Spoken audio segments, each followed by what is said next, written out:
حضرت میاں شیر محمد شرقپوری علیہ رحمہ فجر کی نماز کے بعد یہ ٹوٹیاں نہیں جس طرح ہوتی تو وہ چھوٹا سا برآمدہ تھا، تو برآمدے کے اوپر بیٹھ کے وظائف کرتے تھے اور پھر اشراق کی نماز تک وہاں بیٹھتے اور پھر تشریف لے جاتے۔ گرمی کی شدت تھی تو حضرت فرائض کی ادائیگی کے بعد وہاں چلے گئے، تو نمازیوں نے آپس سے مشورہ کیا کہ یار حضرت کو عرض کریں کہ بارش کے لیے دعا کی جائے۔ تو حضرت جا کے وہاں اپنے وظائف میں لگ گئے، تو انہوں نے کہا چلو ہم مسجد کے سین میں کھڑے ہو جاتے، حضرت توجہ کریں گے تو عرض کریں گے۔ تو جتنے نمازی تھے وہ سارے صحن میں کھڑے ہو گئے اور برآمدے کے اوپر میاں صاحب وظائف میں لگے۔ جب آپ کی نظر پڑتی نا لوگوں کی جانب، تو جتنے بھی نمازی تھے سارے ہاتھوں سے اشارے کر کے کہتے یعنی دعا کرو، زبان سے نہ بولتے، ہاتھوں کو ایسے ہلاتے اور یہ کہتے کہ ادھر آسمان کی طرف اشارہ کر کے کہتے دعا کرو۔ میاں صاحب پھر وظائف میں لگ جاتے۔ پھر جب میاں صاحب کی آنکھ اٹھتی نا تو یہ سارے ہاتھ اٹھاتے اور آسمان کی طرف ہاتھ اٹھا کہتے، میاں صاحب پھر وظائف میں لگ جاتے۔ جب 2-3 مرتبہ ایسا ہوا نا تو میاں صاحب کی ہنسی نکل گئی اور ایسے آسمان کی طرف دیکھ کے کہا چل ہن پا دے۔ کہتے ہیں بس یہ بات کہنے کی دیر تھی کہ چھم چھم می برسنے لگا۔ تو جب کوئی حضور کا ہو جاتا ہے تو رب اس کو اپنا محبوب بنا لیتا ہے۔ تو حضور کی محبت خدا کی محبوبیت کا ذریعہ ہے، اس لیے ہمیں حضور کا پیار اپنی روحوں میں موجزن کرنا ہے، حضور کی محبت اپنی روحوں میں اتارنی ہے، اور محبت اپنے تمام تر تقاضوں کے ساتھ جب روح پذیر ہوگی تو پھر ہمارا انداز زندگی بھی سنور جائے گا، ہماری آخرت بھی سنور جائے گی۔ محبت کے من جملہ تقاضوں میں سے سب سے بڑا تقاضا محبوب کی اطاعت ہے کہ بندہ جس سے پیار کرتا ہے اس کی بات مانتا ہے۔ یہ ہے دعوی محبت کا ثبوت، اس کی دلیل۔ اور حضور کے صحابہ کی زندگیاں دیکھیے کہ انہوں نے حضور علیہ السلام کے ساتھ کیسے پیار کیا، حضور کی محبت میں اپنی عادتوں کو بدل دیا۔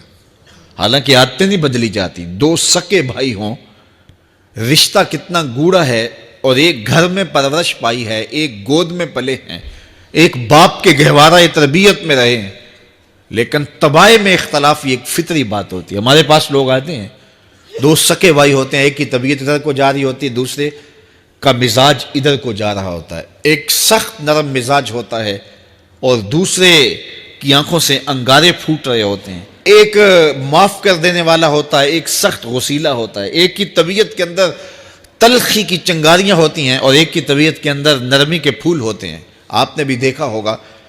تو یہ ایسا ہوتا ہے۔ اب اسی طرح کھانے پینے کی چیزوں میں طباع کا اختلاف یہ فطری بات ہے، ایک کو ایک چیز پسند ہوتی ہے، دوسرے کو وہ چیز پسند نہیں ہوتی ہے۔ بعض اوقات ماں کو مسئلہ ہوتا ہے کہ یہ چیز اگر میں تیار کرتی ہوں تو میرا دوسرا بیٹا نہیں کھاتا، تو اس کے لیے بعد سے الگ سے کوئی چیز تیار کرنی پڑتی ہے کہ اس کی ڈیمانڈ یہ ہے اور میرے اس بیٹے کی ڈیمانڈ یہ ہے۔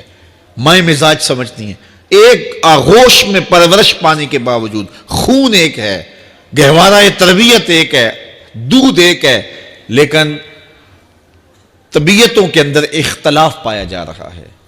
لیکن صحابہ کی زندگیاں دیکھیے، انہوں نے اپنی طبیعتیں بھی حضور کی طبیعت کے سانچے میں ڈھال دی۔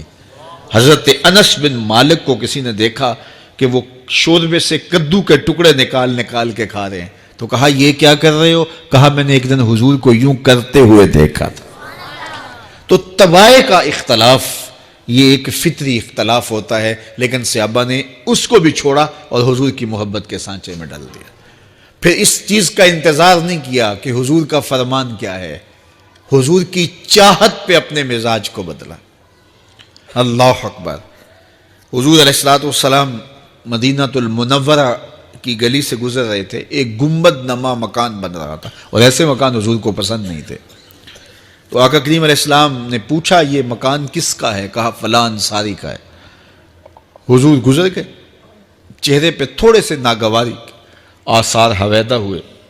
کسی نے اس صحابی کو بتا دیا کہ حضور گزرے تھے، تیرے مکان کو دیکھا، شاید پسند نہیں آیا۔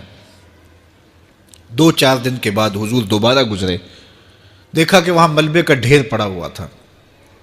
فرمایا صحابی کو بلاؤ، بلایا گیا، کہا میں پرسوں ترسوں گزرا تھا، تیرا مکان دیکھا تھا، یہ کیا ہوا؟ عرض کی میں نے گرا دیا ہے۔ فرمایا کیوں؟ عرض کی سنا تھا آپ کو پسند نہیں، سنا تھا آپ کو پسند نہیں، میں اور آپ دیکھیں ہمارا کیا کیا حضور کو پسند نہیں، سر سے لے کر پاؤں تک، نجی زندگی سے لے کے سیاسی زندگی تک، اپنے امور ذات سے لے کر کے اپنی معاشرتی زندگی تک، ہمارا کیا کیا حضور کو پسند نہیں، اور ہر وہ چیز بدل دیں جو حضور کو پسند نہیں۔ محمد دی زیارت محمد دے رنگ وچ، اے ٹھگ بازیاں جانے پیارا محمد صلی اللہ علیہ وسلم۔ میرے شیخ کامل کا ایک شعر ہے، اور وہ شعر اتنا وزنی ہے کہ اگر میرے پاس جواہر لال موتی ہوں اور میں ایک پلڑے میں ڈال دوں اور ایک پلڑے میں یہ شعر رکھ دوں تو یہ شعر پھر بھی بھاری ہوگا۔ یاری لا تو پاک نبی سنگ، اے پر پوری یاری، پھر درود قبول ہے تیرا لکھ نہ لوں ایک واری۔ 1.25 مرتبہ درود پڑھنا ایک طرف، اور ایک دفعہ حضور کی ذات پہ درود پڑھنا، ان کی محبت کے سانچے میں یوں ڈھل کر کے جو وہ کہتے ہیں وہ میری زندگی کا عمل ہے، یہ اس سے وزنی ہے، یہ اس سے بھاری ہے۔ تو حضور کی محبت، حضور کے ایک صحابی تھے، وہ حضور کو ملنے آئے، اور آئے تھے بحرین سے۔ اچھا، انہوں نے حضور کو سلام کیا تو حضور نے رخ پھیر لیا، ناراضگی کا اظہار کیا، تو وہ سمجھے کہ شاید حضور نے ایسے ہی رخ پھیرا، تو جدھر حضور نے رخ پھیرا وہ ادھر جا کے سلام کرتے ہیں، تو حضور نے پھر رخ پھیر لیا، سمجھ گئے کہ حضور ناراض ہیں۔ اب انہیں سمجھ یہ نہیں آ رہی تھی کہ ناراضگی کا سبب کیا ہے۔ وہ اصحاب رسول سے پوچھنے لگے کہ حضور مجھ سے ناراض لگتے ہیں، آپ میں سے کوئی بتا سکتا ہے کہ حضور کیوں ناراض ہیں؟ اللہ اکبر! آج تو کوئی بڑا باپ ہو، مرشد ہو، استاد ہو، ناراض ہو جائے اور شاگرد کو ناراضگی کی وجہ معلوم نہ ہو تو وہ الٹا ناراض آگے سے ہو جاتا ہے کہ میں نے جرم کیوں کیا ہے کہ استاد کا مزاج بگڑ گیا ہے۔ اللہ اکبر! لیکن ذرا دیکھیے، رنگ دیکھیے محبت کے، وہ صحابہ سے پوچھتا پھرتا ہے کہ حضور مجھ سے ناراض ہیں، مجھے بتائیے کہ کیا سبب ہوا؟ تو انہوں نے کہا کہ یہ تیرے ہاتھ میں جو سونے کی انگوٹھی ہے، اس سے حضور ناراض ہیں، کیونکہ حضور اس کو منع کر چکے ہیں۔ امت کے لیے سونا چاندی حضور نے امت کے مردوں کے لیے منع فرما دیا، صرف 4.5 ماشے سے کچھ کم کی انگوٹھی چاندی کی، اور وہ بھی عدد میں ایک ہو، شریعت نے جائز رکھی ہے۔ اگر 2 ماشے کی 2 ہوں گی تو پھر بھی جائز نہیں۔ عورت کو جائز ہیں 10 انگوٹھیاں پہنے، سونے کی پہنے، چاندی کی پہنے، یہ اس کا زیور ہے۔ مرد کو زیور کی ضرورت نہیں ہے، زینت کی ضرورت نہیں ہے، لہٰذا مرد کے لیے ایک انگوٹھی رکھی گئی ہے، وہ بھی اس لیے کہ اگر وہ کہیں مشکل میں ہو تو اس کو بیچ کر کے 2 وقت کا کھانا لے سکے۔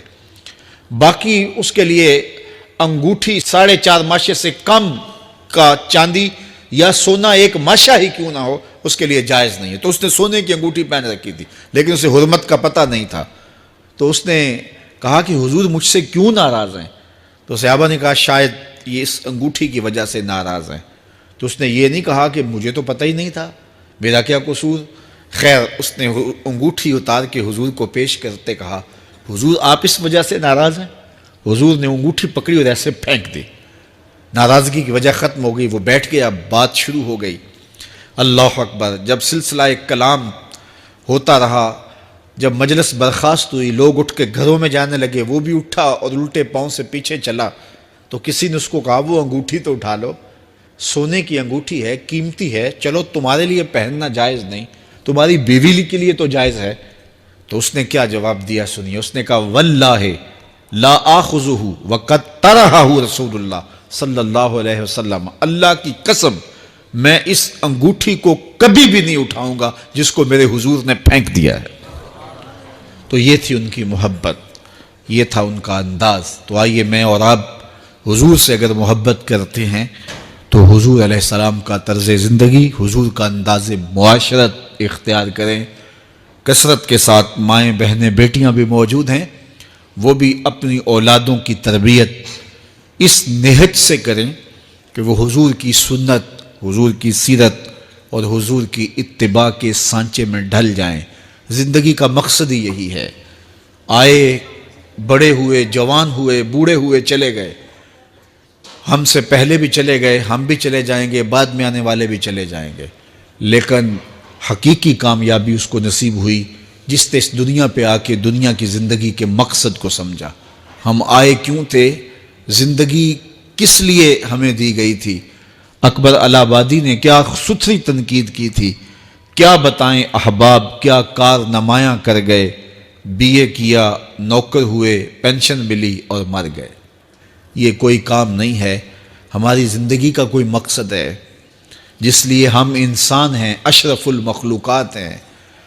دیکھیے گدھا سارا دن بوجھ اٹھاتا ہے، اللہ اکبر، میرے صاحب نے گدھے سے بھی ایک موازنہ کیا ہے کہ سارا دن جو ہے وہ بوجھ اٹھائے اور کام کرے اور پھر مالک اس کو غذا بھی نہ دے، وہ جا کے روڑیوں سے اور باہر سے جا کے چر کے پھر آ کے کام مالک کا کرے، مالک اس کو دے بھی نہ اور وہ باہر سے کھا کے آئے اور کام مالک کا کرے۔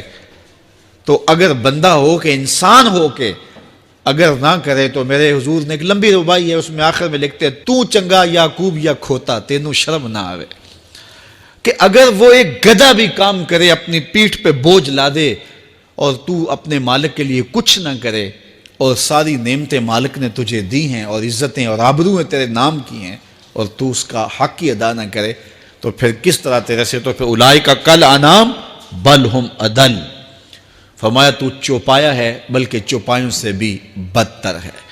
تو میں اور آپ اپنے آپ کو انسان ثابت کریں، آج موقع ہے۔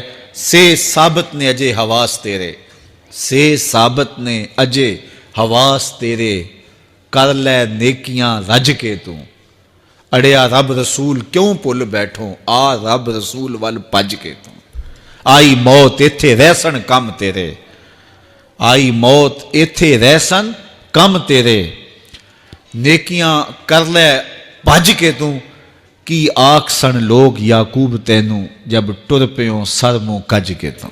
وہ وقت آئے گا جب تنیاں باندھ دی جائیں گی، جب دونوں جانب سے کفن باندھ دیا جائے گا، پھر پردہ ہٹا کے دیکھا جائے گا، پھر بند کر دیا جائے گا۔